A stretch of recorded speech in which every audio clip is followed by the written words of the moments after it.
오늘 로마서 강의 115번째 시간으로 로마서 15장 1절로 6절 말씀을 통해 성도는 하나님을 기쁘시게 하는 자이기에라는 제목으로 말씀을 전하며 오늘 우리에게 주시는 은혜를 함께 받고자 합니다.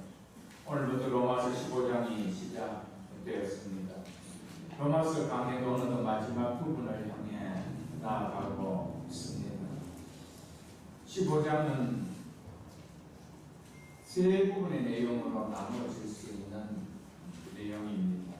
첫째는 1절로 13절까지로 이 내용은 14장과 맥을 같이 하는 내용의 연속으로 믿음이 강한 자와 연약한 자가 서로 연합을 이루어 한다는 내용입니다. 특별히 그 가운데서도 믿음이 강한 자에게 더 주안점을 두고 있는 내용입니다.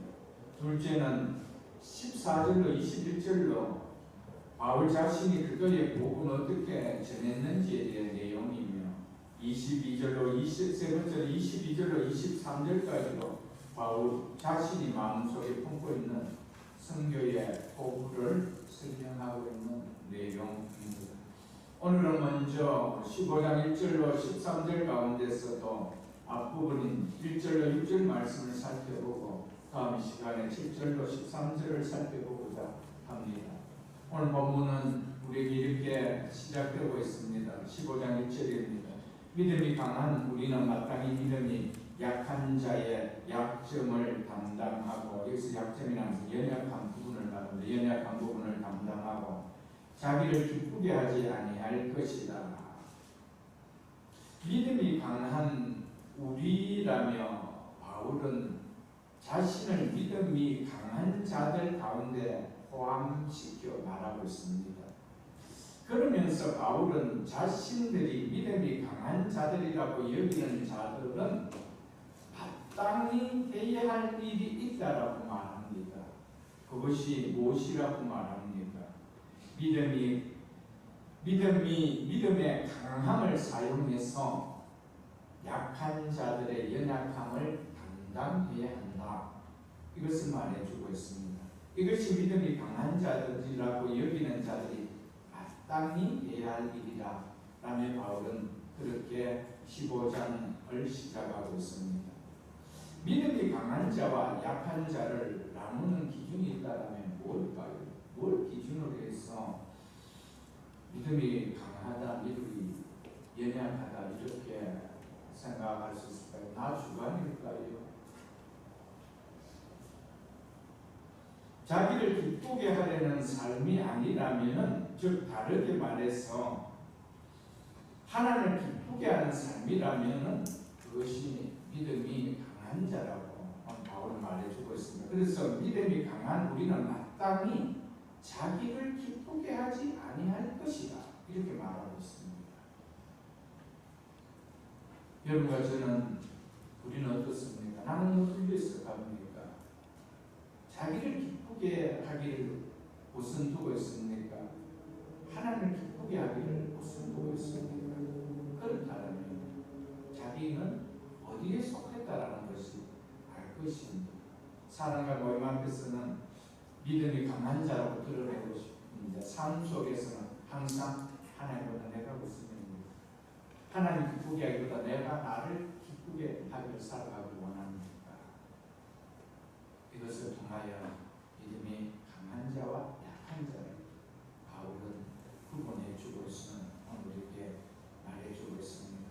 믿음이 강한 자는 신앙생활을 오래 했다고 되는 것도 아니고 짧게 했다고 아닌 것도 아닙니다. 나를 보내주신 하나님의 사람이 십자가의 은혜가 깨달아져 뜨겁게 심령에 체험받은 자에게는 이런 죄인이 나를 보내주신 하나님을 기쁘게 하려는 마음은 자동 일어납니다.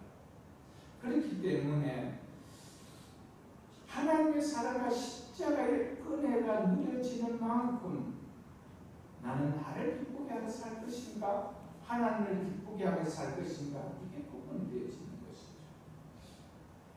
교회 생활을 얼마나 오래 했느냐, 무슨 직분을 가졌느냐가 아니고 나를 보내주신 하나님의 사랑과 십자가의 은혜가 심령 속에서 얼마나 체험되어지느냐, 여기에 나를 구원해 주신 하나님을 기쁘시게 하고 싶고 나를 구원해 주신 그리스도를 섬기고 싶다는 것이죠. 그것이 믿음이 강한 자다. 본문은 우리에게 그렇게 말해주고 있습니다. 바울이 우리라며 자신을 포함해서 표현하는 것은 자신의 입장을 표명하려는 것보다 자기 자신도 믿음이 약한 자의 연약한 부분을 담당하겠다라는 의지를 밝히고 있는 것입니다. 바울은 이제 앞에서 말한 비판하지 말고 용납하고 받아들이라는 데서 더 나아가 자기 믿음이 강하다고 생각하는 자들은 믿음이 약한 자들의 연약한 부분을 담당해 주어야 한다는 것입니다. 여기까지 나가야 된다 라면서 바울의 결론은 이것을 이야기해 주고 있습니다. 믿음이 강한 자는 약한 자의 연약한 부분을 담당하고 그냥 비판하지 아니하고 그냥 용납하고 받아들인 데서 더 나아가 그들의 연약한 부분을 내 것으로 받아들여줘야 한다 라고 말씀하고 있습니다. 여기서 담당하고 라는 이 말은 끌어안다 또는 짐을 짊어지다 라는 의미의 단어입니다. 믿음이 강한 지체는 믿음이 약한 지체의 연약한 부분을 마땅히 수용해서 짊어져야만 한다는 것입니다. 마땅히라는 이 말은 무슨 말입니까? 해도 되고 안 해도 되는 옵션이 아니라는 겁니다. 믿음이 강한 자냐? 그러면 마땅히 그렇게 해야 된다라고 합니다. 평소에는 믿음이 좋다라고 표현하는데 이런 부분에 대해서는 나는 약한 자가 될래요? 담당해 주세요. 이러면 안 된다는 것이죠. 여러분, 이것은 마땅히 그렇게 되어진다라고, 마땅히 그렇게 해야 된다라고 바울은 우리에게 말씀하고 있습니다. 하나님께서 우리에게 남다른 은혜를 부어주셔서 믿음이 강한 자로 만들어주시면 믿음이 약한 지체들의 연약한 부분들을 대신 짊어지게 하심을 우리는 기억할 수 있기를 축복합니다. 갈라디아서 6장 2절 한번 보겠습니다. 신약성경 309쪽입니다. 309쪽 갈라디아서 6장 2절입니다. 신약성경 309쪽 갈라디아서 6장 2절에 너희 짐을 서도치라 그리하여 그리스도의 법을 성취하라 라고 바울은 갈라디아 교회에 이렇게 말하고 있습니다. 여기서 그리스도의 법이라는 것은 그리스도의 이타적이고 자기 희생적인 사랑을 말합니다. 그리스도께서는 약한 자들의 죄를 담당하시고 그들의 짐을 대신 지는 자기 희생을 하셨습니다. 그리스도께서는 자기의 유익을 찾지 아니하고 이웃의 유익을 먼저 찾는 이웃 사랑을 완성하셨습니다. 그래서 그것을 우리가 본받으라는 말이 바로 연약한 자 짐을 서로 져주라는 겁니다. 그래서 그리스도께서 보여주신 그 사랑을 성취하라라고 말씀하고 있습니다.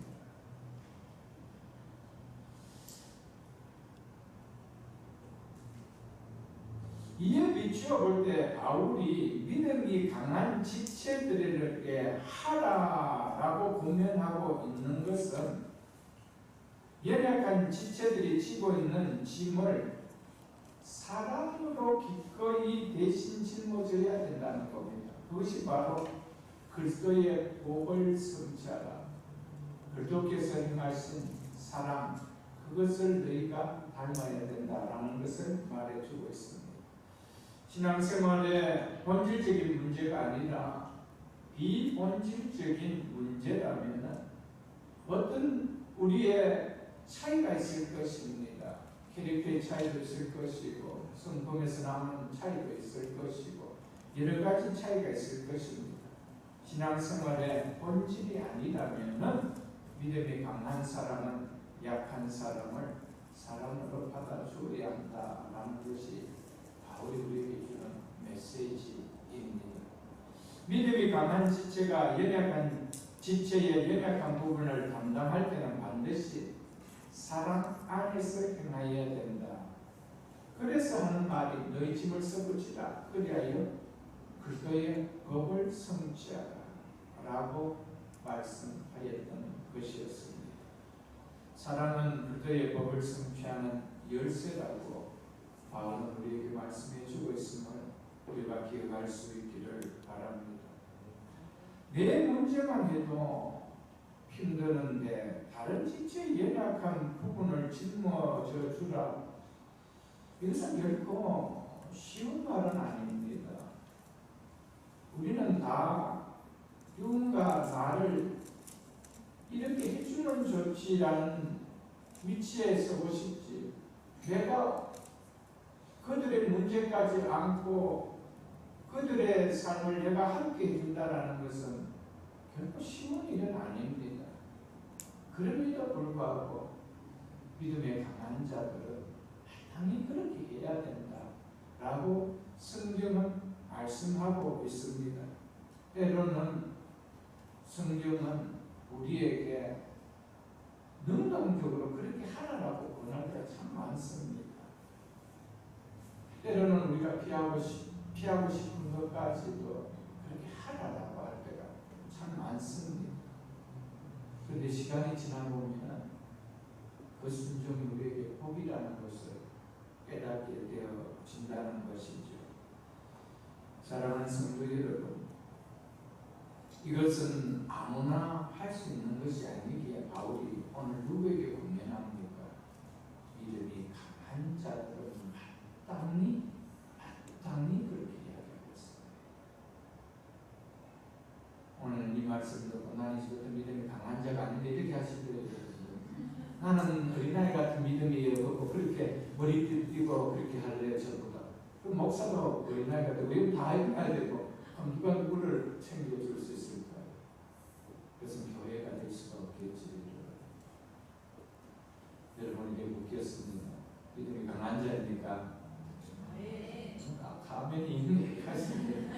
다시 한번 묻겠습니다. 믿음이 강한 자십니까? 아멘. 네, 감사합니다. 여러분. 그래서 켈빈은 이렇게 이야기했습니다. 바울은 강한 자들을 다른 사람들보다 더 탁월하게 만든 능력은 연약한 자들을 격려하도록 하게 하는 목적과 연약한 자들을 넘어지면서부터 지키게 하기 위한 목적을 이루도록 그들에게 주어졌다라고 말했습니다. 자신이 믿음이 강한 자로 여겨진다면 그렇게 해 주실 수 있기를 축복합니다.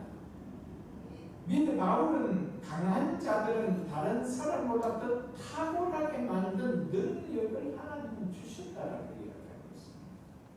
그렇기 때문에 마땅히 담당하라. 하나님 능력도 주시지 않냐고 담당하라고 말씀하시는 분이 아닙니다. 우리가 우리 자신을 과소평가하지 마십시오. 이미 하나님 우리에게 믿음을 주셨다라는 우리에게 마땅히 감당할 수 있는 능력까지도 주셨다는 사실을 기억할 수 있기를 주님의 이름으로 축복합니다. 믿음이 연약한 자의 짐을 줄 수 있는 성도들이 많은 교회가 좋은 교회요, 건강한 교회요, 성숙한 교회요, 아름다운 교회입니다. 모든 것을 받기만 원하는 위치에는 어린아이들과 같은 성도들이 많은 교회는 아무리 수적으로 많다 하더라도 성숙한 교회는 되어질 수가 없는 것이죠.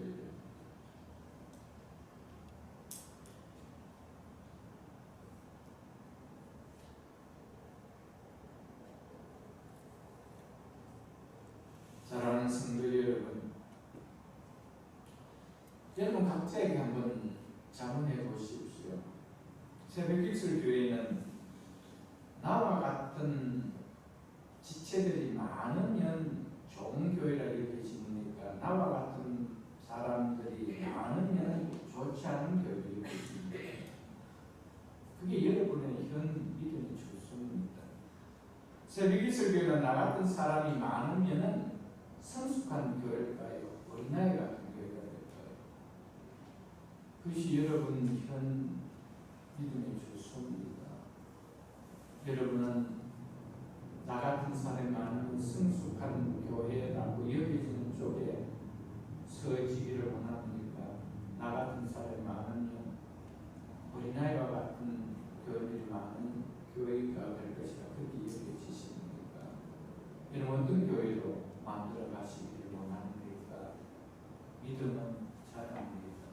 지금은 어린아이와 같다 하더라도 구원의 은혜와 십자가 은혜만 누려진다면 우리는 그것을 감당할 수 있는, 마땅히 감당할 수 있는 믿음이 강한 자로 하나님 우리를 세워주십니다. 아멘. 믿음이 강한 우리는 자기를 기쁘게 하지 아니할 것이다. 이것이 믿음이 강한 지체가 공동체 안에서 보여야 할 중요한 자세라고 오늘 바울은 우리에게 말해줍니다. 믿음이 강한 자가 공동체 안에서 보여야 될 자세가 뭐라고 말하고 있습니까? 자기를 기쁘게 하지 아니할 것이다. 이것이 믿음이 강한 자가 공동체 안에서 보여야 될 자세의 모습이라고 말하고 있습니다. 바로 자기를 기쁘게 하지 않는 것은 자기의 유익을 먼저 구하지 않는다 이 말입니다.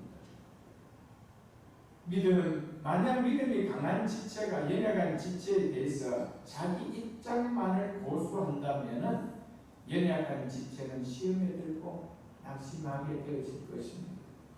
믿음이 강한 지체가 다른 지체들의 기쁨보다 자기의 기쁨을 먼저 생각하고 다른 지체들의 유익보다 자기의 유익을 먼저 생각하는 행동을 보인다면 이것을 본 연약한 지체는 시험이 될 것입니다. 왜?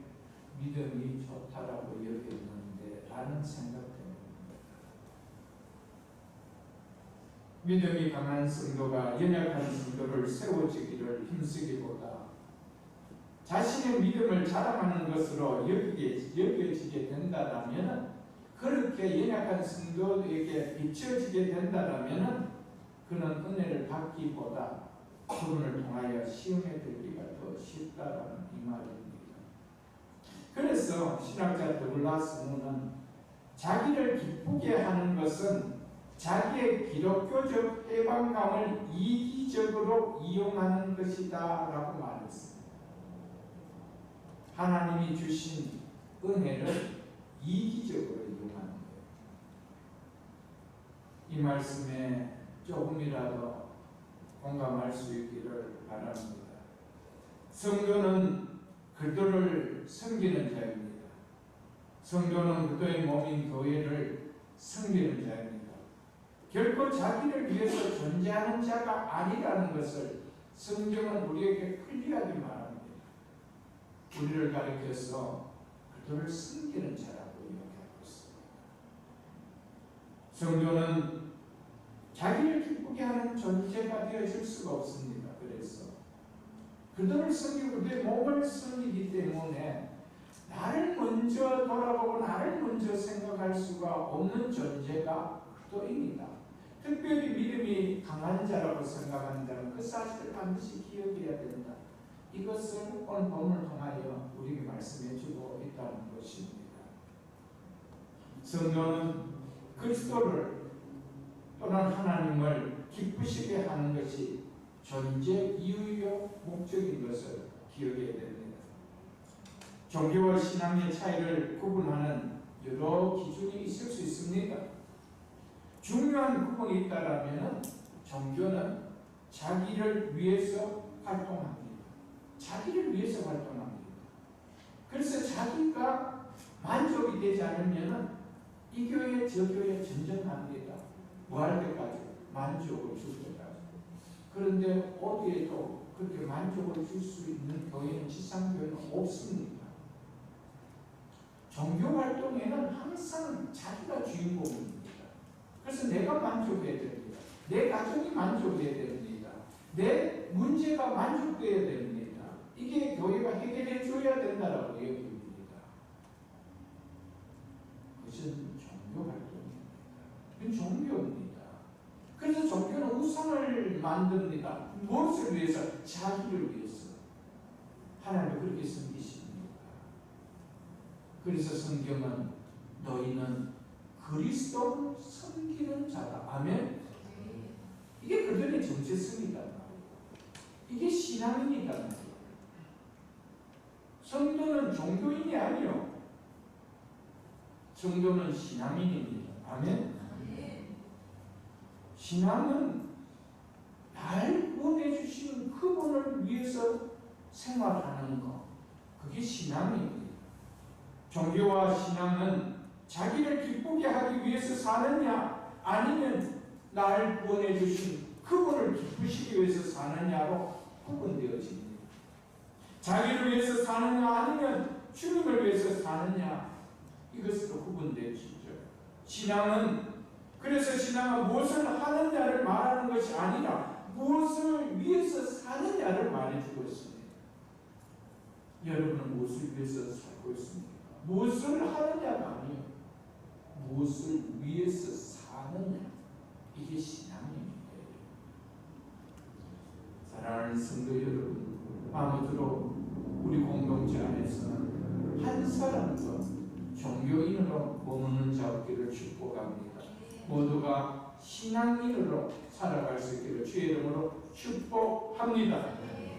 2절에서 이렇게 말씀하고 있습니다. 우리 각 사람이 이웃을 기쁘게 하되 선을 이루고 덕을 세우도록 할지니라. 신학자 토마스 슬라이너는 여기서 이웃은 이 문맥에서 불신자들이 아닌 공동체 안에서 동료 그도인들에 대한 것이다 라고 말했습니다. 그리고 신학자 더글라스 무도 이와 비슷한 말로 이웃은 연약한 동료 신자일 것이다 라고 그의 주석에서 그렇게 말했습니다. 우리가 앞에 14장 18절로 19절에서 보면 바울은 먼저 이렇게 말했죠.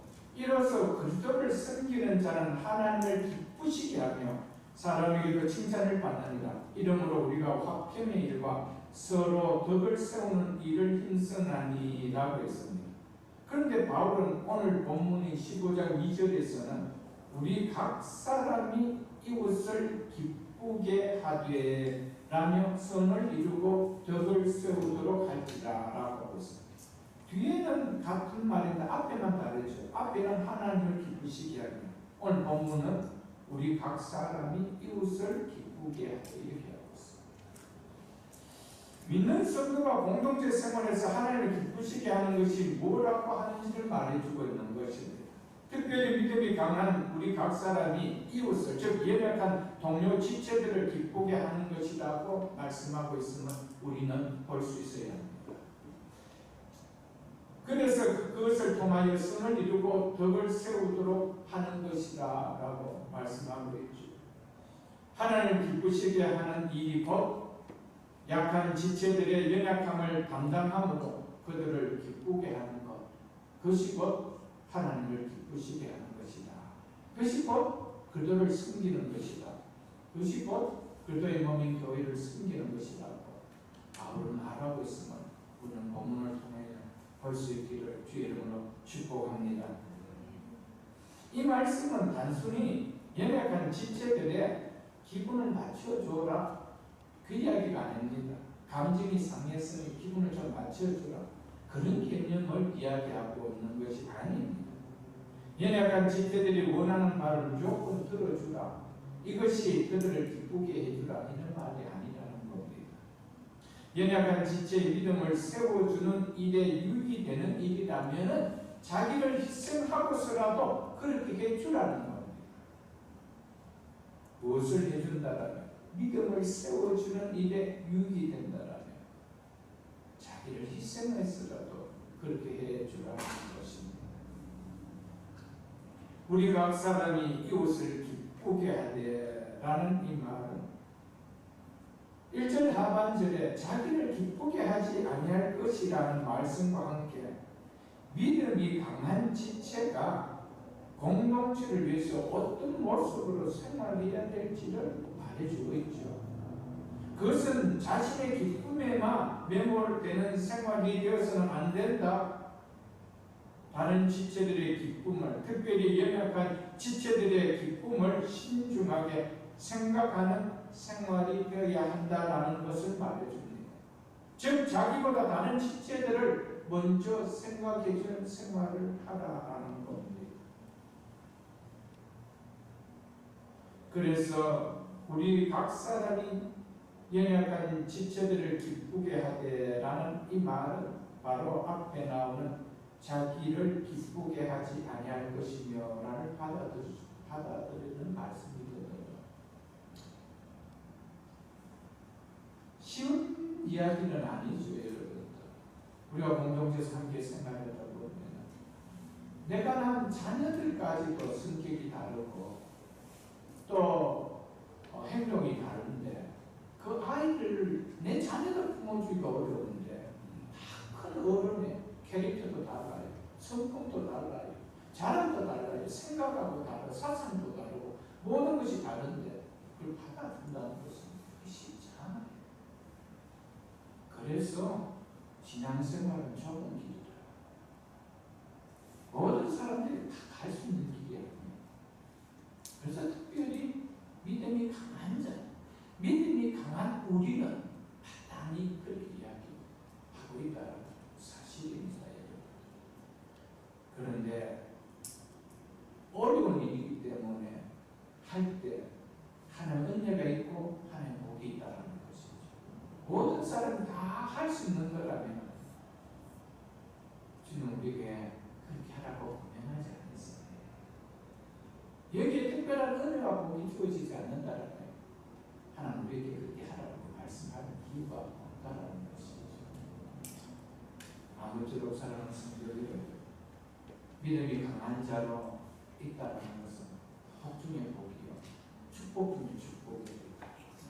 그러나 그것을 복으로만 누리지 마시고 말씀 가운데 실천하므로 그것이 하나님을 기쁘시게 할 뿐 아니라 사람에게도 칭찬받는 것이 되어질 수 있도록 주님의 이름으로 축복합니다.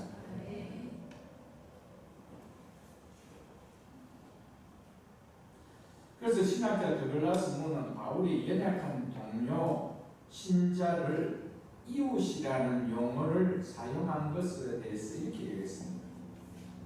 그가 믿음이 강한 자들에 대한 호소를, 이 바울이 믿음이 강한 자들에 대한 호소를 사랑의 계명에 입각해서 하고 있는 것이다. 사랑의 계명에 입각해서. 그것이 뭡니까? 네 이웃을 네 몸같이 사랑하라. 그래서 연약한 지체를 이웃이라고 이야기하는 것은 사랑의 계명에 입각해서 사랑으로 해줘야 된다. 이것을 말하고 있다는 것입니다. 그래서 바울은 고린도전서 15장 13장 5절을 보면 사랑은 자기의 유익을 구하지 아니한다라고 고린도교회 그렇게 말했죠. 사랑은 자기 유익을 먼저 구하는 것이 아니라는 거예요. 타인의 유익을 먼저 생각하고 그렇게 해주는 것. 그것이 바로 우리 각 사람, 믿음이 강하다는 우리 각 사람이 이웃을 기쁘시게 해요. 연약한 지체들을 사랑으로 섬기며 기쁘시게 해주라라고 말씀하고 있는 것입니다. 성경 한 곳을 살펴보겠습니다. 로마서 다음에 고린도전서 10장을 한번 보겠습니다. 고린도전서 10장 33절 보겠습니다. 신약성경 276쪽입니다. 신약성경 276쪽. 고린도전서 10장 33절입니다. 유대인에게나 헬라인에게나 하나님의 교회나 거치는 자가 되지 말고, 이 말을 좀 쉽게 풀이하면 이렇습니다. 공동체에서 자기를 기쁘게 하는 생활을 하지 말라는 겁니다. 그것이 다른 지체들과 공동체에 거치는 것이 된다는 겁니다. 그렇게 하지 말라는 겁니다. 33절을 보겠습니다. 나와 같이 모든 일에 모든 사람, 즉 다른 지체들과 공동체를 말하는 표현이죠. 기쁘게 하여 자기의 유익을 구하지 아니하고 많은 사람의 유익을 구하여 그들로 구원을 받게 하라. 바울은 그렇게 이야기하고 있습니다.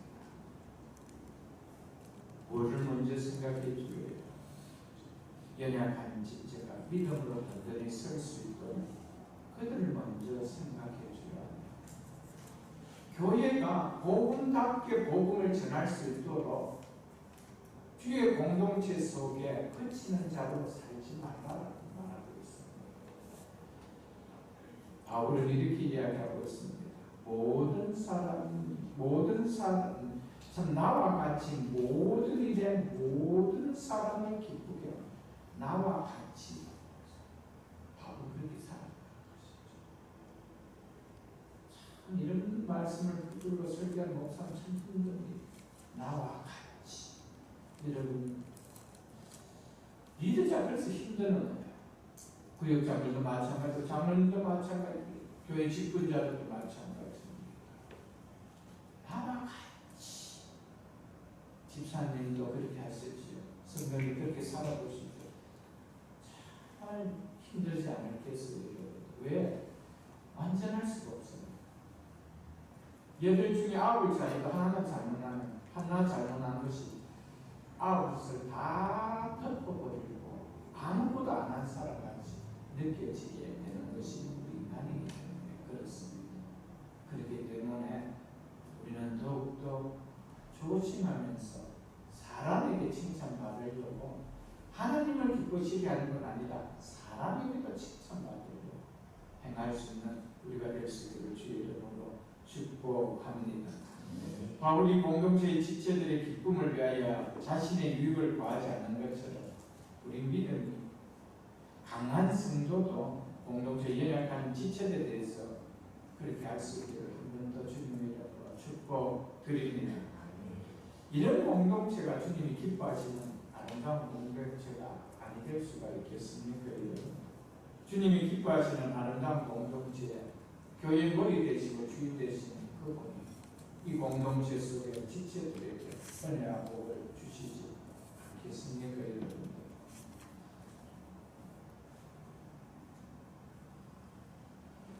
우리 각 사람이 이웃을 기쁘게 하되 선을 이루고 덕을 세우도록 할지니라.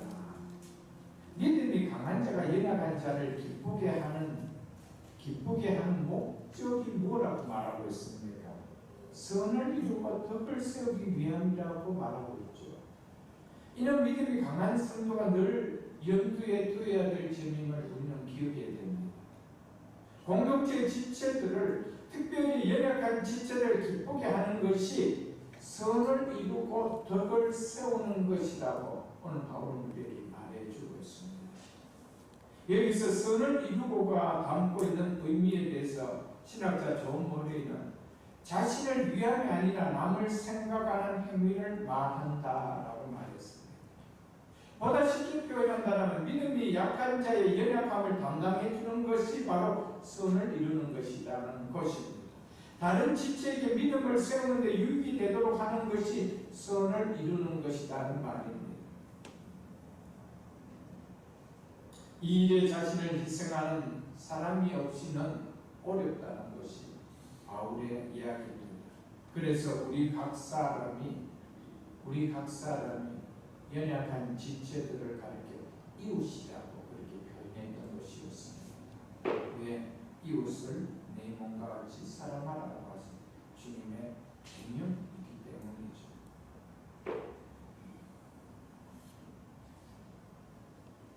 그래서 14장 15절에 바울은 뭐라고 말씀했습니까? 만일 음식으로 말미암아 내 형제가 근심하게 되면 이는 네가 사랑으로 행하지 아니함이라. 이것을 역으로 표현한다면 만일 네가 기뻐하면 이는 네가 사랑으로 행함이 아니라. 만일 네 형제가 기뻐하면 이는 네가 사랑으로 행함이라. 이렇게 역으로 말할 수가 있겠죠. 표현할 수가 있겠죠. 나 때문에 내 형제가 기뻐합니까? 내 지체가, 연약한 지체가 기뻐해집니까? 무엇을 행했다는 겁니다.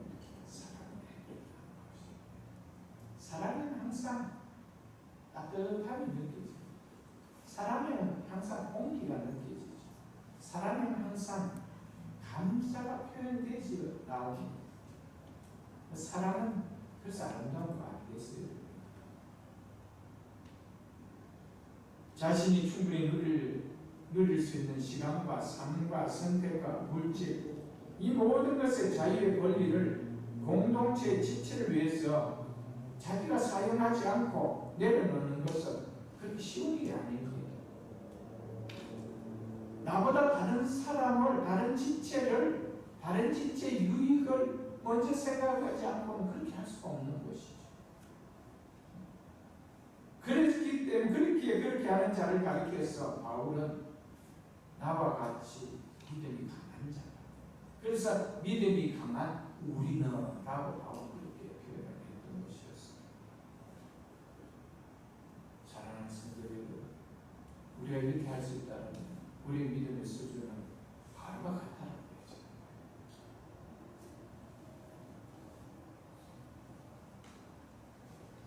우리가 바울을 본받기 원하지 않습니까?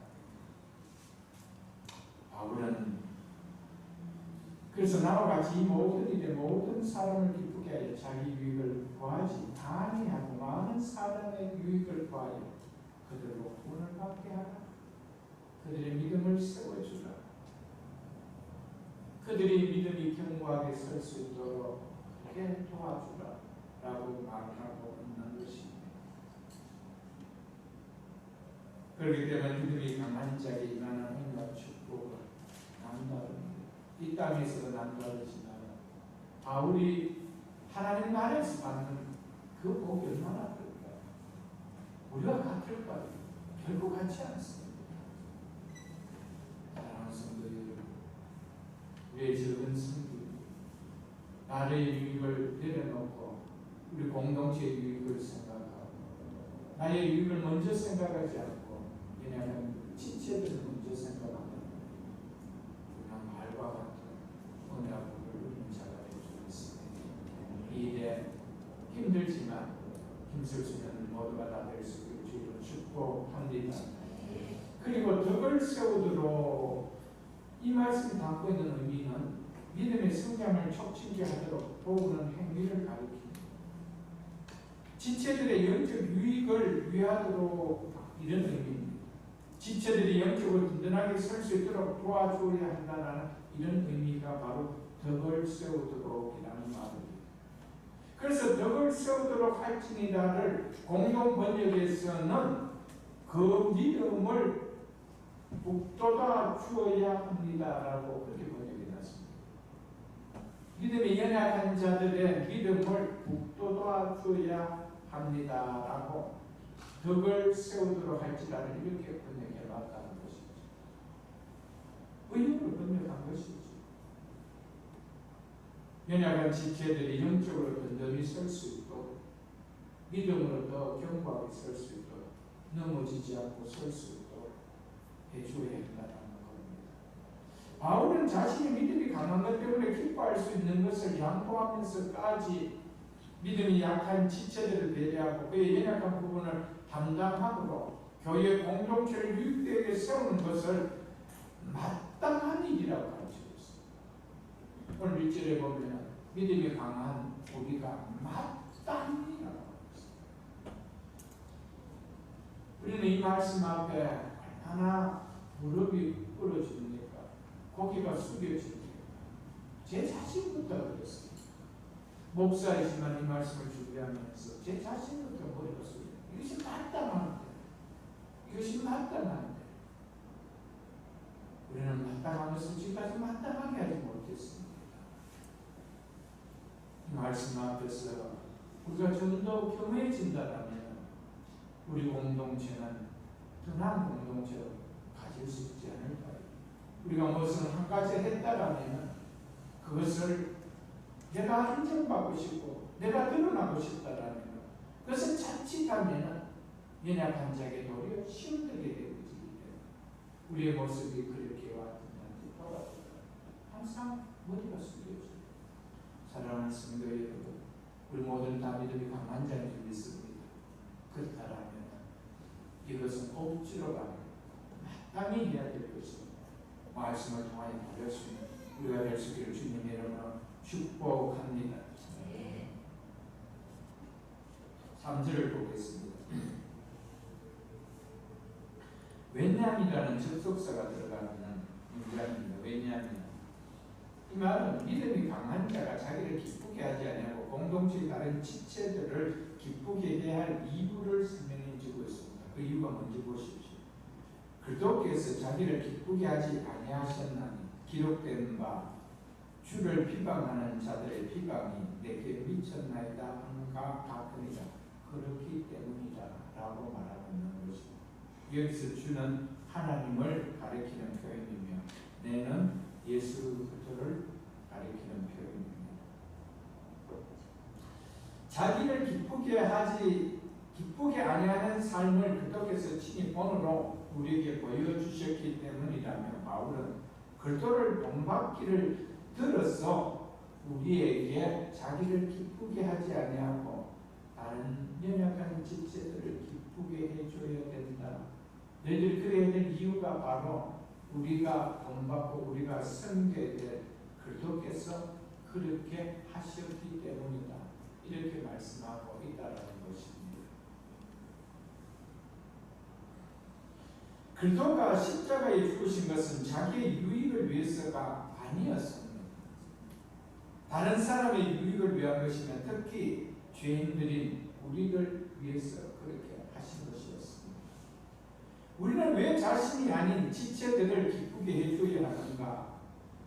바울은 그리스도가 그렇게 하지 않았느냐? 그리스도의 희생이 자기 유익을 위해서냐? 아니라는 거예요.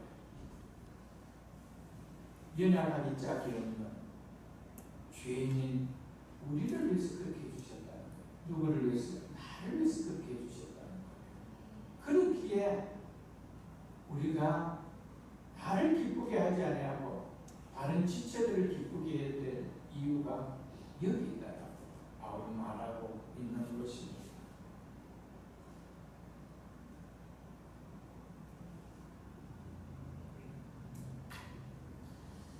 요한복음 8장을 한번 띄워보겠습니다. 요한복음 8장 29절입니다. 요한복음 8장 그 앞에 사정절 앞에 요한복음 8장 29절입니다. 예수님께서 이렇게 말씀하셨습니다. 요한복음 8장 29절입니다. 같이 읽겠습니다. 시작. 나를 보내신 이가 나와 함께 하시도다. 나는 항상 그가 기뻐하신 일을 행하며 나를 붙잡으시지 아니하셨느냐. 아멘. 예수님은 이 땅에서 공생의 귀화동 사역하실 동안 항상 나를 보내신 그분을 기쁘게 하시는 일을 행하셨다라고 이야기합니다. 한 번도 자기를 기쁘게 하고 자기 유익을 위해서 한 적이 없다라고 이야기합니다. 그럴 때 어떤 고난과 고초와 비방 속에서도 흔들리지 않았던 것은 나를 혼자 두지 않고 하나님 나와 함께 하시기 때문에 그렇게 이야기하고 있습니다. 사랑하는 성도 여러분, 우리가 주님을 기쁘시게 하실 때, 우리가 하나님을 기쁘시게 하는 삶을 살 때 하나님 항상 나와 함께 하십니다. 그것이 삶 속에서 느껴집니다. 그리고 나를 어떤 상황 속에서 버려두고 있지 않다는 것을 내가 느끼기 때문에 내가 그 상황 속에서 넉넉히 이겨나갈 수 있는 것입니다. 사랑하는 성도들, 우리의 삶은 주님을 본받으며 주님은 공생의 경우 한 번도 자기 유익을 위해서 자기 기쁨을 위해서 사신 분이 아니었습니다. 오직 죄인인 여러분과 저가 기쁨이 되기 위해서 자신의 생명까지도 십자가에 살과 피를 쏟으시며 내어주셨습니다. 그래서 우리는 그분을 섬기고 그분을 본받는 자 성도라는 사실을 기억할 수 있기를 주의 이름으로 축복합니다. 그러면서 기록된 바 주를 비방하는 자들의 비방이 내게 미쳤다는가 같으니라 하며 바울은 시편 69편 9절을 인용해서 말씀하고 있습니다. 이 말씀에 의미하는 바는 그리스도께서 하나님을 향한 충성과 순종의 결과로 비난과 모욕을 받아 죽음을 당하실 것이라는 예언의 말씀입니다. 이처럼 그리스도는 하나님에 대한 인간의 모든 적대감을 견디시고 자기를 기쁘게 하지 아니하셨다라는 것. 그것은 하나님의 영예를 위한 멸시 때문에 이런 마지막까지도 내가 감내할 수 있다는 것을 마련해 주고 있습니다. 그렇다면 믿음이 강한 자라고 하는 우리가 본질이 아닌 문제도 이런 지체들에게 악영향을 끼치고 그도의 몸인 그의 덕을 세우지 못하고 자기를 기쁘게 하더라도 거듭할 수 있느냐. 특별히 믿음이 강한 자라고 하는 자. 믿음이 강한 자는 어떤 자는 하나님 사랑을 아는 자, 예수 그리스도의 십자가 은혜를 아는 자라는 것이죠. 그런 자는 그 사랑과 그 은혜를 보여주신 그분은 나아내지 않는다 라는 것을 우리에게 말씀해 주고 있는 것입니다.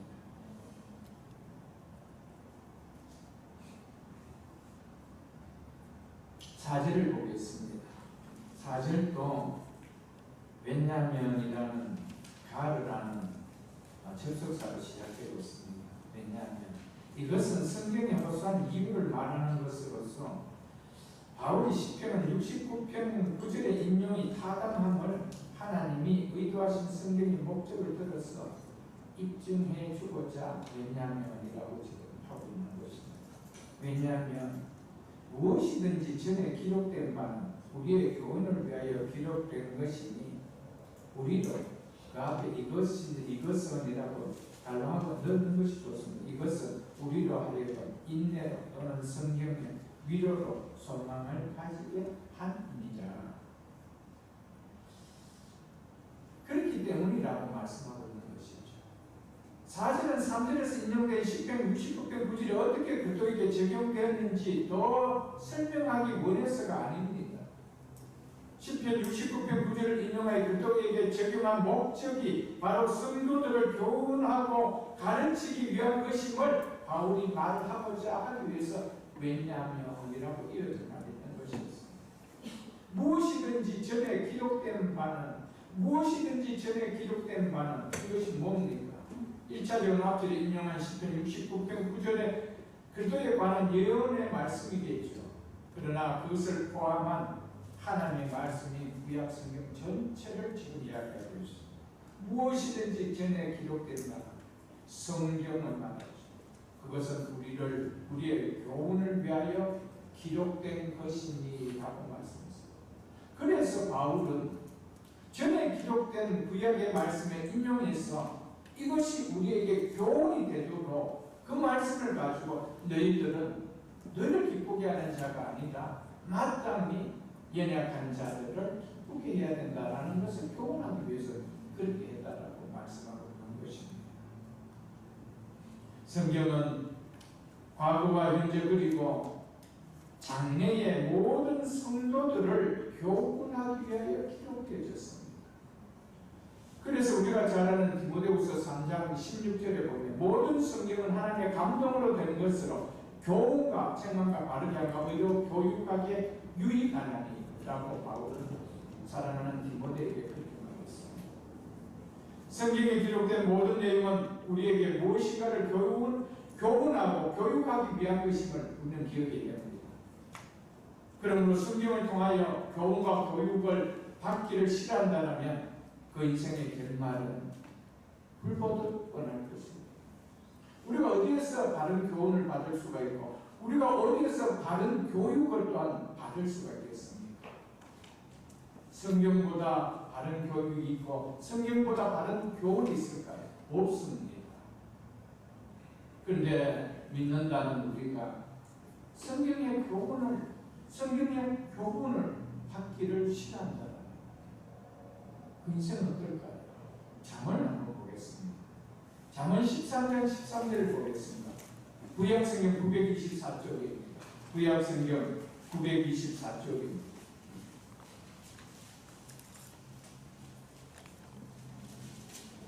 잠언 13장 13절입니다. 13장 13절 같이 읽겠습니다. 시작. 말씀을 멸시하는 자는 자기에게 패망을 이루고 계명을 유효하는 자는 상관을 받는다. 아멘. 여러분, 말씀의 교훈을 받고 교육받는 것을 멸시하는 자는 자기에게 패망입니다. 왜요? 무엇이 진짜 교육인지, 무엇이 진짜 내가 따라가야 될 교육이고 가르침이고 교훈인지 내가 안 받기 때문에 결국 패망할 수밖에 없어요. 그러나 그 계명을 두려워합니다. 두려워한 자는 뭐하겠죠? 하연지 그 말씀을 받겠죠. 그 자에는 상을 받아요. 15장도 보겠습니다. 잠언 15장 32절에 이렇게 말씀하고 있습니다. 32절 훈계받기를 싫어하는 자는 자기 영혼을 경히 가벼이 여깁니다. 아멘. 자기 영혼을 가벼이 여기는 자는 하나님의 말씀을 절대로 소중하게 여기지 않습니다. 그 교훈과 교훈을 받고 교육을 받는 것을 그렇게 좋아하지 않습니다. 왜요? 자기 영혼을 경히 여기죠. 영혼이 있는 것조차도 느끼지 못하기 때문입니다. 오직 보이는 것이 뭡니까? 육이죠. 육. 보이는 육. 이게 잘 돼야 되는데, 이게 뭐가 돼야 되는데, 이게 해결돼야 되는데, 늘 육이죠. 그러니까 영은 가벼이 이길 수밖에 없어요. 근데 성경은 영혼이 잘 된 같이 범사가 잘 되고 강건하기 때문에 내가 강구하노라. 아멘. 네. 성경의 관심은 육이 아닙니다. 육은 영혼에 따라 나타나는 거예요. 그래서 영혼이 잘 된 같이. 그래서 내가 먼저 그의 날과 그의 의견과 그래야 이 모든 것을 우리에게 도와주십니다. 하나님의 관심은 항상 영에 속하는 것을 말합니다. 훈계를 받기 싫어하는 자는 자기 영혼을 경히 여깁니다. 그렇기 때문입니다. 여러분 자신의 영혼을 귀하게 여길 수 있도록 축복합니다. 이미 우리의 죽었던 영혼을 살리고 새 생명을 누리지는 그 영혼을 귀하게 여길 수 있도록 주 여러분 축복합니다. 성경은 성도들의 삶에서 중요한 역할을 하고 있습니다. 그것은 성경은 교훈의 근원일 뿐 아니라 성도에게 위로를 주고 소망을 주기 때문입니다. 그래서 우리로 앞에 이것은 이 말이 들어갑니다. 뭐 들어간다는 것은 제가 의도적으로 그렇게 들어갈 수 있는 문장이라는 것이죠. 이것은 뭘 말할까요? 무엇이든지 전에 기록된 바는 이 말이죠. 무엇이든지 전에 기록된 바는 즉 성경은 우리로 하여금 인내로 또는 성경의 위로로 소망을 가지게 한 인이다. 아멘. 성경이 주는 교훈은 인내와 위로와 관계가 있다라고 말하고 있습니다. 그것으로 우리 인생의 소망을 가지게 한다라고 말씀하고 있습니다. 이처럼 성경의 목적은 궁극적으로 성도들에게 이 땅을 살아가는 동안에 소망을 가지게 하는 것이다 라고 말씀해 주고 있습니다. 성경을 우리에게 주시면 우리에게 소망을 갖고 살아가도록 하기 위함이라고 말씀하며 기억할 수 있기를 축복합니다. 하나님 우리에게 성경을 통해 인내를 주시고 위로를 주실 뿐 아니라 그 인내와 위로를 통하여 소망을 갖게 해주기 위함이라 라고 말씀하고 있습니다.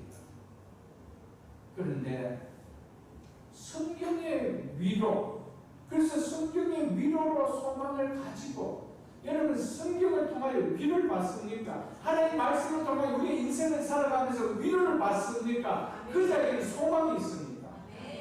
그런데 성경을 통하여 위로를 받지 않는다라면 이 세상에 보이는 육신의 것으로 소망을 위로를 받고자 한다라면 어떻게 소망이 있겠어요? 소망이 없는 거예요. 여러분 성경 우리에게 위로를 주시는 말씀입니다. 그래서 그 위로를 통하여 소망을 갖게 하기 위하여 성경을 주셨다는 사실을 기억하십시오. 그렇기 때문에 말씀을 많이 보고 듣는 사람은 소망이 많이 생길 수가 없습니다. 이 땅을 살아가면서 소망 없는 인생처럼 고개 숙이며 살아가지 않습니다. 내 경쟁과 환경이 없다 할지라도 그는 소망이 있는 자.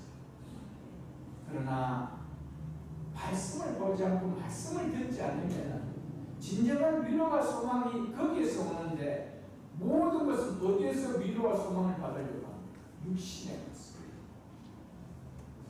근데 육신의 것으로 소망을 받고 육신의 것으로 소망을 받고 위로를 받았다 합시다.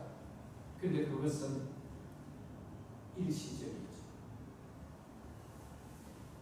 내 생명을 떠난 날 그래서 무슨 소망이 있나요? 내 생명을 마친 날 무엇이 더 이상 나에게 소망이 있나요?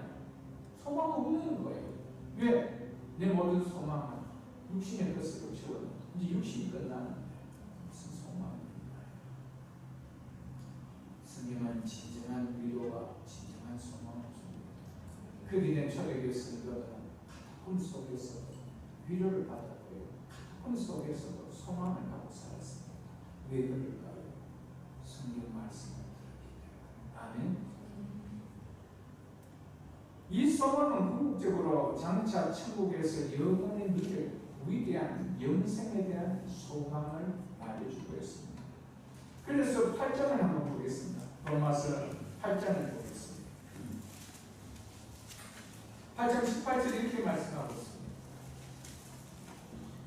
로마서 8장 18절 생각하건대 현재의 고난은 장차 우리에게 나타날 영광과 비교할 수 없다. 장차 나타날 영광을 생각한다면 현재의 고난에서 우리는 인내를 가질 수가 있습니다. 왜 그럴까요? 장차 나타날 영광이 내 인생의 소망을 받아요. 그렇기 때문에 현재의 고난 속에서도 위로가 있는 거예요. 왜요? 소망대로. 그래서 이어지는 22절로 23절 보겠습니다. 피조물이 다 이제까지 함께 단시간 함께 고통을 겪고 있는 것을 우리가 아느니라. 그뿐 아니라 또한 우리 곧 성령의 처음 익은 열매를 받아. 성령의 처음 익은 열매는 성령께서 우리에게 오셔서 첫 열매를 맺게 한 것은 거듭남이니 오늘과 제대로 죽었던 우리의 영혼을 살려주는 거듭남을 말하죠. 그런 성령의 처음 익은 열매를 받은 우리까지도 속으로 탄식하며 양자들과 곧 우리의 몸의 속량을 기다립니다. 우리의 몸의 속량을 소망합니다. 우리 몸의 속량이 뭡니까? 예수와 동일하게 부활의 몸으로 있는 것을 말합니다. 그것이 장차 나타날 영광이죠. 장차 우리에게 나타날 영광. 이것을 말해주고 있습니다. 이어서 24절로 25절을 보겠습니다.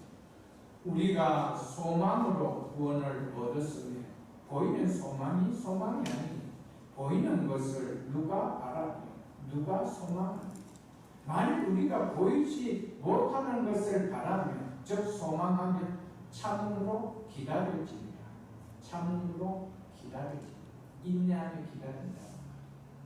소망이 없는데 인내가 낮을 수가 있을까요? 소망이 없는데 이 땅을 살아가면서 위로가 일어날 수 있을까요? 없습니다. 성경은 위로의 책이라고 말하였습니다. 성경의 위로로 소망을 갖게 합니다. 아멘. 네. 여러분 정말 귀한 말씀입니다. 이런 말씀을 통하여 이 땅에 힘들고 어려운 상황 속에서 진정한 위로는 말씀을 통하여 받습니다. 말씀 자리에 여러분 시간이 앉아있다 보면 내 인생에 내가 가장 복된 인생을 느끼게 내 상황과 환경은 가장 세상 사람들 보기에 정말 열악하고 어렵고 힘든 상황에 있는 것 같음에도 불구하고 나는 가장 복을 많이 받은 사람을 느끼지. 왜요? 소망을 가지고. 그 소망은 없어질 소망이 아닙니다. 확실한 약속에 대한 소망이죠. 이 성경은 무엇을 담고 있는 책입니까? 우리에게 소망을 주는 약속을 담고 있는 책. 그 약속이 우리에게 뭘 갖다 주는 거예요? 소망을 가지고 있는 것이죠. 그렇기 때문에 우리 인생에 아무리 이 땅에서 힘들고 어렵다 하더라도 진정한 위로가 있고 진정한 소망이 있기에 우리는 넉넉히 이겨갈 수 있고 나라는 존재가 너무 복되다는 것이죠. 어떤 자리에서까지도 인종이라는 죽음의 자리 앞에서 나 같은 복된 인생이 있는 정말 나는 복된 인생을 이 땅에 사는 흑수저의 인생을 살았지만 정말 복된 인생입니다. 무엇을 통하여 깨닫게 된다? 말씀을 성경을 통하여. 그래서 성경의 위로로 소망을 갖게 하십니다. 아멘. 이 말씀을 붙들 수 있기를 주 이름으로 축복합니다. 그래서 공동체 안에서 이 소망을 바라보며 끝까지 함께 갈 수 있도록 믿음의 강한 지체는 말씀을 통하여 연약한 지체들을 붙들어주고 갈 수 있도록 선을 이루고 덕을 세우도록 하라는 이 말씀입니다. 그냥 나와 친해지고 싶어가 아니고 정말 믿음이 연약한 자들에게 소망을 갖고 말씀을 통해 위로를 줘서 소망을 갖게 하기 위하여 그들을 세워주라. 그들의 기쁨이 되는 자가 되어주라. 그래서 쓰러지는 한 영혼을 나의 헌신을 통해 세워준다면 그보다 큰 복이 있나요? 다니엘서 보면 그를 가리켜서 하늘에서 빛나는 자가 별과 같이 빛나는 자가 그자라. 성경을 이야기하고 있으면 기억할 수 있기를 축복합니다.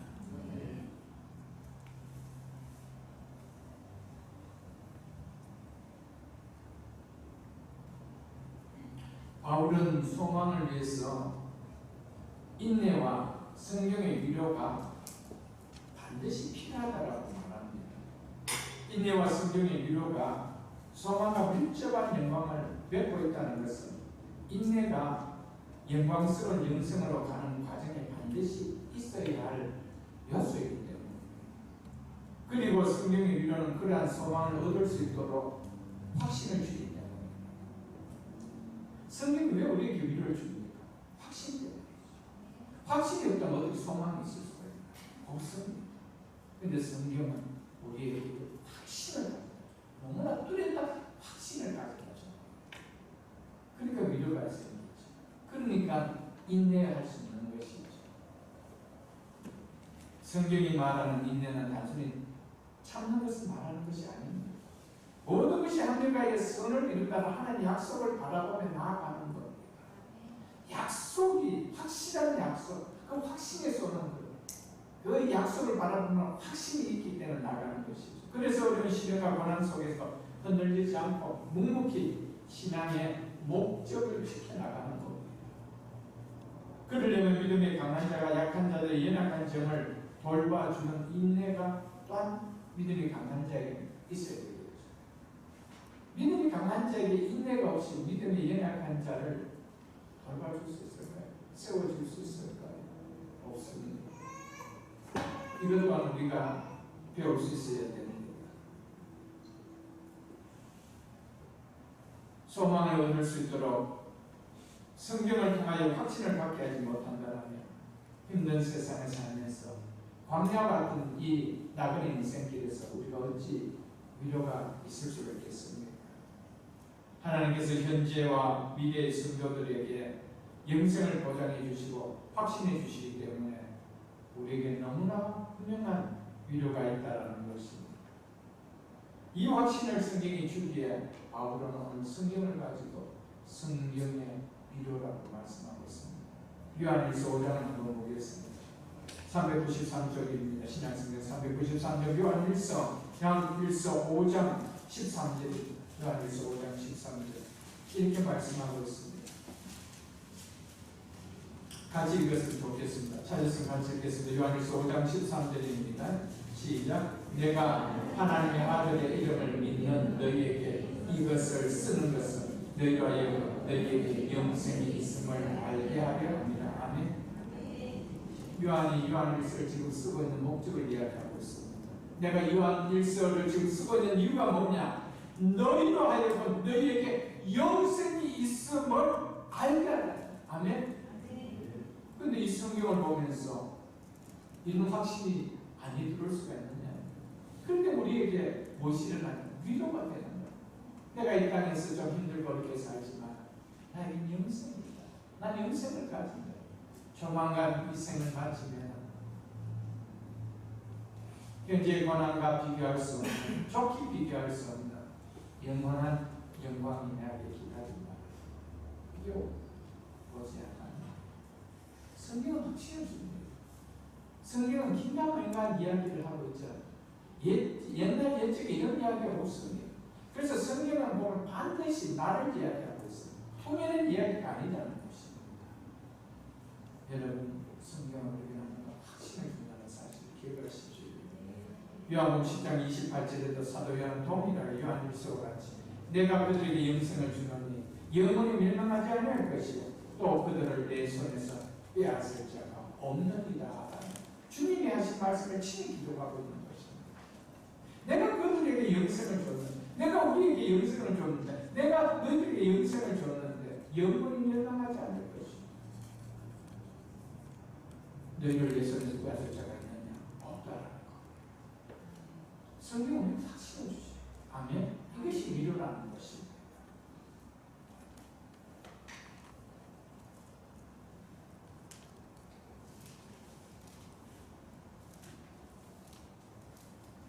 성경은 약속의 위로로 가득 차가 있는 말씀입니다. 그러므로 이 말씀을 믿고 받아들이면 그것 자체가 이미 소망을 가지게 된 것입니다. 이러한 성경의 위로는 믿음이 강한 자보다 연약한 자에게 더 필요하기에 믿음이 강한 자들은 연약한 자들, 넘어진 자들 끝까지 인내하며 위로를 통해 소망을 가질 수 있도록 도와주라. 바울이 그 이야기를 지금 이 본문을 통해서 우리에게 해주고 있다는 것입니다. 우리가 이 땅의 삶이 다르면 우리가 그때 그렇게 살아갈 이유가 있나요? 아니잖아.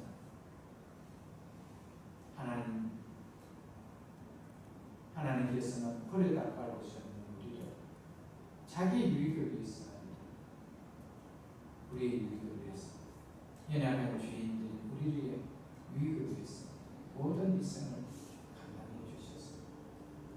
그런 은혜를 받은 우리에게는 진정한 소망이 있는 자입니다.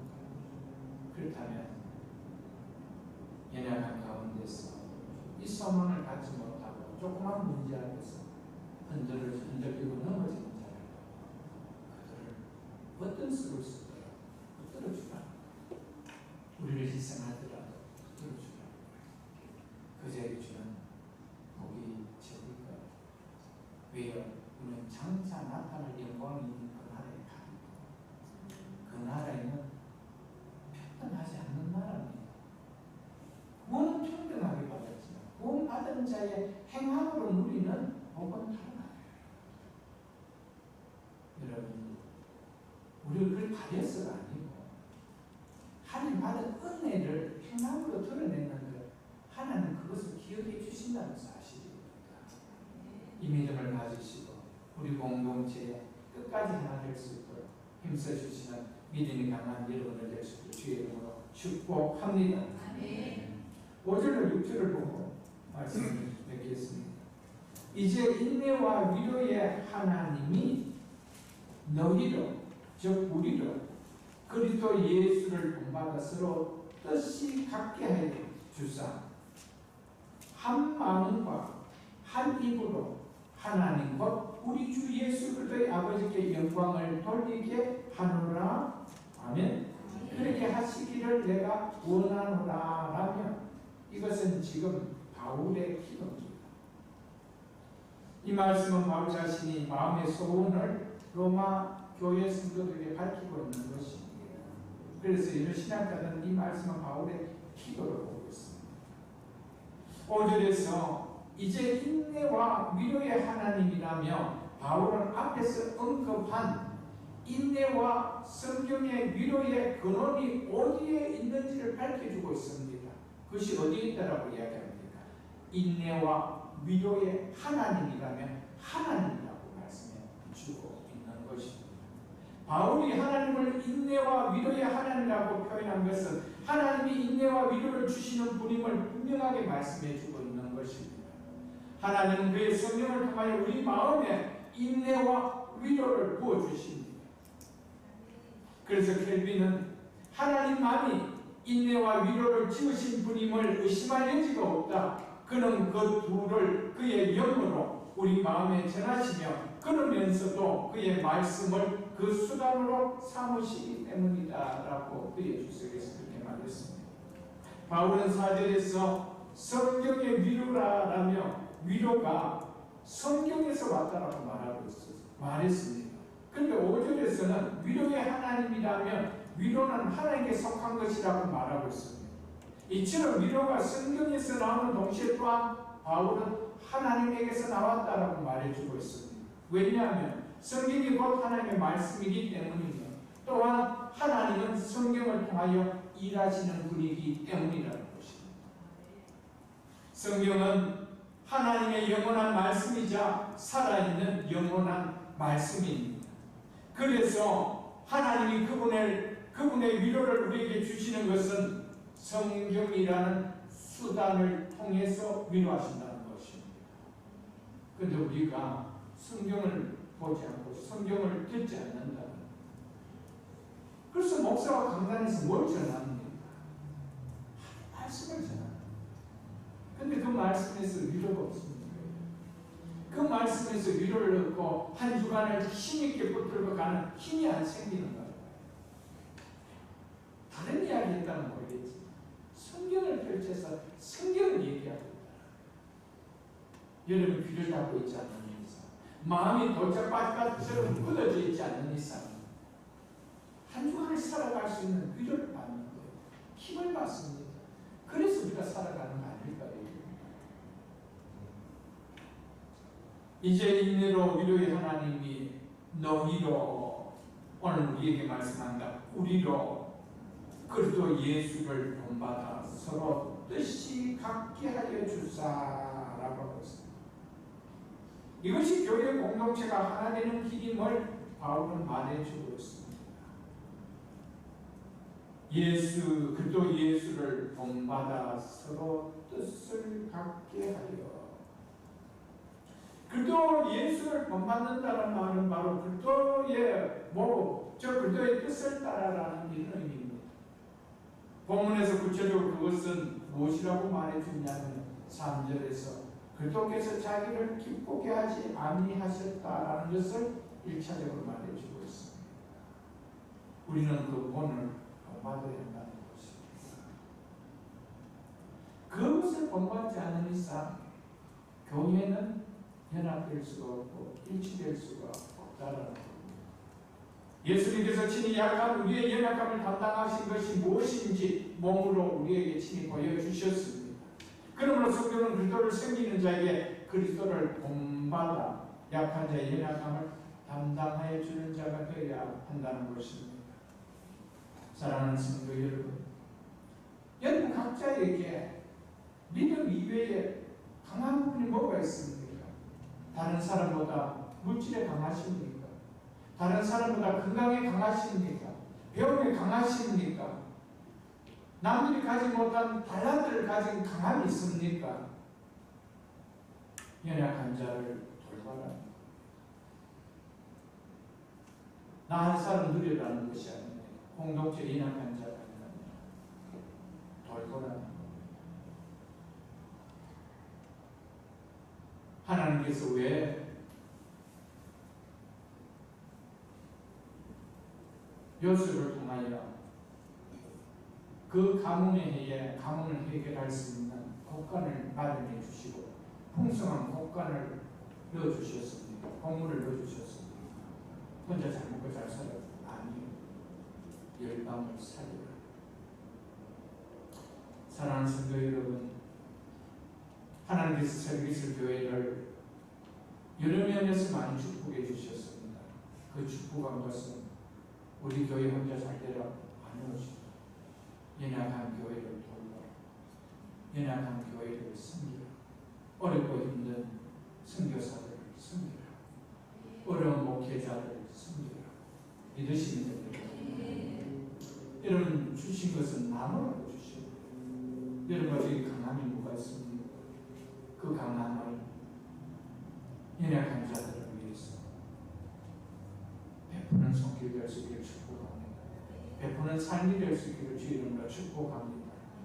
주는 자가 복이 있다라고 성경은 크리하게 말씀하고 있으며 기억할 수 있기를 축복합니다.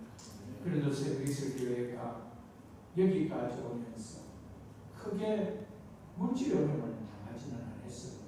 개척교회를 하면서 잠시 어려운 상황은 있었지요. 그래서 정말 우리 사모가 일을 하지 않으면 안 될 정도로 힘겨운 가운데서 그런 시간도 있었습니다.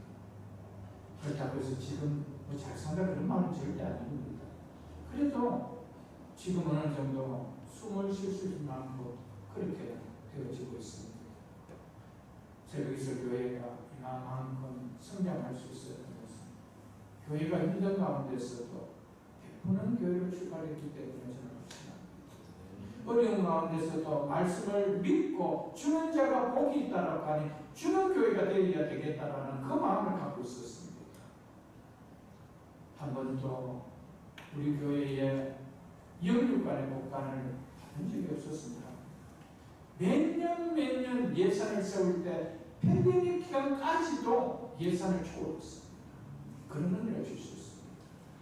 교회만 그럴까요? 아니요. 제가 이렇게 성도들을 이렇게 보면 그래도 크게 손을 벌리는 가정들이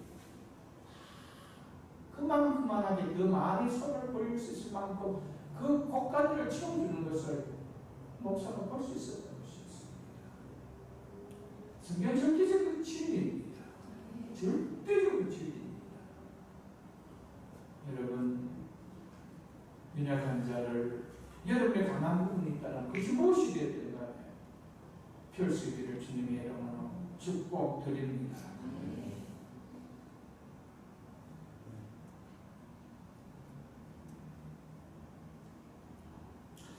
여기서 바울은 서로 뜻을 같이하여 주사라며 믿음이 강한 자나 연약한 자나 서로 존중하고 관용하라라는 이런 강구를 하고 있습니다. 그들을 세워주고 배려해주는 마음의 조화를 가져라라고 하고 있습니다. 아름다운 연합된 공동체는 바로 예수 그리스도를 본받아 서로 뜻을 같이 하는 것, 즉 서로를 세워주고 배려하는 조화의 마음을 가질 때라고 말하고 있음을 기억하십시오. 그러면서 바울은 이렇게 이야기합니다. 하나님이 너희로 그리스도 예수를 본받아 서로 뜻이 같게 하여 주사라고 하고 있습니다. 연합된 공동체는 그리스도 예수를 본받아 살고자 할 때 그 결과로 주어지는 것임을 이야기합니다. 그래서 너희로 그리스도 예수를 본받아라고 하고 있습니다. 우리 한 사람 한 사람이 그리스도 예수를 본받지 않으면 절대로 하나님이 은혜와 복이 임하는 복된 공동체는 되어질 수가 없습니다. 모두 다 자기만 생각하고 모두만 자기를 기쁘게 하는 것이 우선이 되는 지체들만 모여가 있다면 거기 어떻게 하나님이 기뻐하시는 공동체가 되어질 수가 있겠는가? 없다라는 것입니다. 사랑하는 성도 여러분, 하나님을 기쁘시게 하는 자에게 성도는 그들을 본받는 생활을 해야 됩니다. 그들을 본받는 생활 없이 하나님을 기쁘시게 할 수가 있나요? 없습니다. 그들을 숨김없이 하나님을 기쁘시게 할 수 있는 생활이 있나요? 없다라는 겁니다. 사랑하는 성도 여러분, 우리 한 사람 한 사람이 그렇게 살아갈 때 이 공동체는 그들을 본받는 아름다운 공동체로 하나님께서 축복해 주시리라 확신합니다. 네.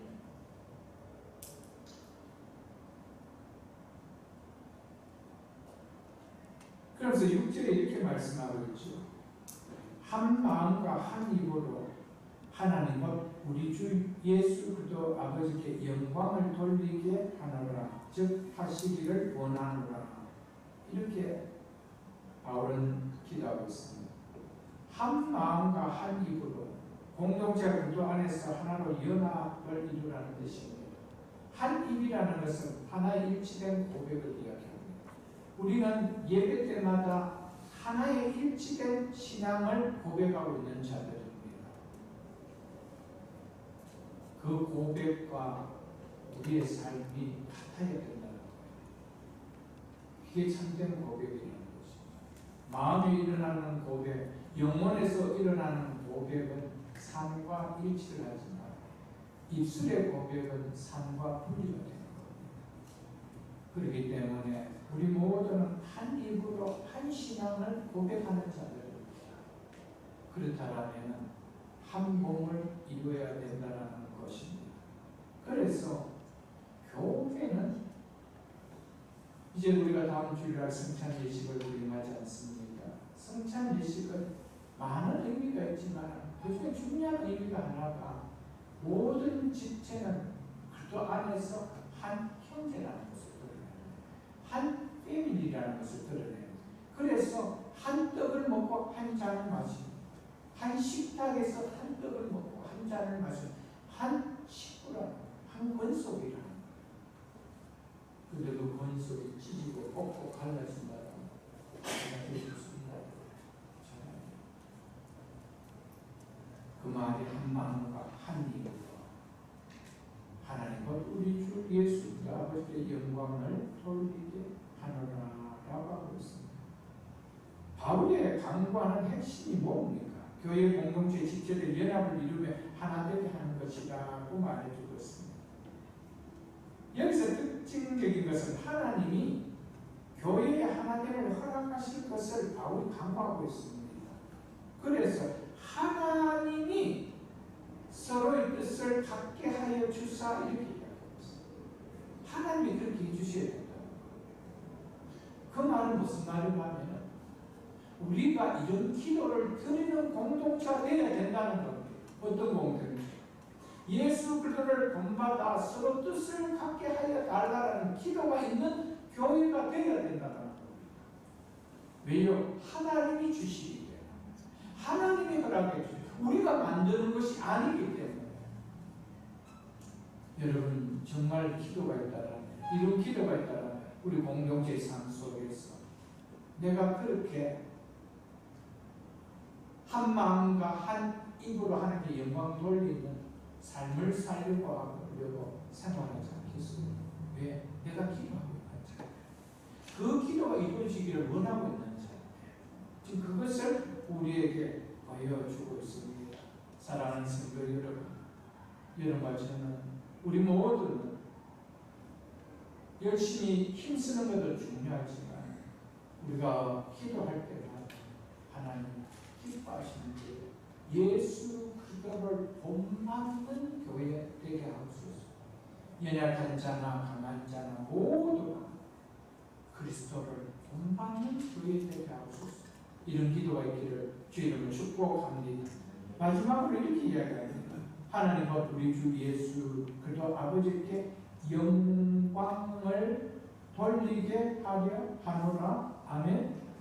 사랑하는 성도 여러분, 우리의 모든 바람의 목표는, 우리가 존재해야 되고 생활하는 모든 것의 목적은 하나님께 영광을 돌리는, 이것이 그리스도가 존재하는 이유요 목적입니다.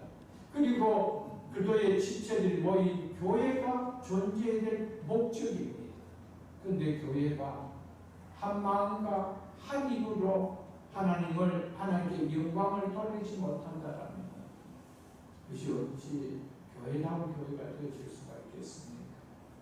우리 각자가 어찌 그들을 섬기는 자라고 할 수가 있는, 여기에서 한 마음과 한 입이라고 할 때 김케르러 목사님 이것은 예배의 모습이다 이렇게 그분은 표현을 한 것 같더라고요. 그래서 우리가 함께 찬양하고 기도하지 않는다라면, 한 입으로 하나님께 영광을 돌리는 방법이 없다. 하려 하노라는 우리가 함께 예배를 드릴 수 있도록 하기 위한 하나님의 영적인 하나됨을 주신다는 것을 보여준다. 이처럼 함께 예배드리고자 할 때 우리는 더욱 하나가 될 것이다 라고 했습니다. 사랑하는 성도 여러분, 우리는 한 마음과 한 입으로 하나님께 예배를 드린 자들, 함께 모여서 공적으로 예배를 드린 자들, 공적으로 예배를 드린 자가 교회가 분명히 일어나기를 원할 수도 있습니까? 없습니다. 우리는 서로에 다 약점이 있습니다. 서로에 다 또 내가 원치 않은 그런 모습들이 비춰질 수가 있습니다. 그래도 그리스도를 본다. 그리스도께서도 나에게 어떻게 해주셨는가? 죄밖에 없는 연약하기 짝이 없는 나를 위해서 자기 유익을 보지 않으라고, 자기 기쁨을 구하지 않으라고 우리의 기쁨을 주기 위하여, 우리에게 이익을 주하여 자기의 모든 삶과 생명까지 내어주시고 그분을 생각하는 거예요. 우리가 그렇게 할 수 있지 않느냐는 것입니다. 말씀을 맺겠습니다. 사랑하는 성도 여러분, 성도는 하나님을 기쁘시게 하는 자이기에 이것이 성도가 존재하는 이유 목적이기 때문에 마땅히 우리는 우리의 공동체의 삶으로 하나님의 영광을 돌리는 신앙이 되어야 됩니다. 믿음이 강한 자는 강한 자들, 연약한 연약한 자들, 강한 자의 고면을 잘 받아들이고 또 강한 자는 연약한 자들, 나의 것을 희생해서 그분을 믿음으로 세워서 그분이 또한 연약한 자들을 가르칠 수 있는 믿음이 성숙한 자를 만들게 한다는 그런 교회는 하나님 모습을 참으로 기뻐하시고 축복된 교회로 삼아주시지 않겠습니다. 그런 공동체가 드리는 예배 가운데 하나님의 주신 은혜와 복이 남다르지 않겠습니다.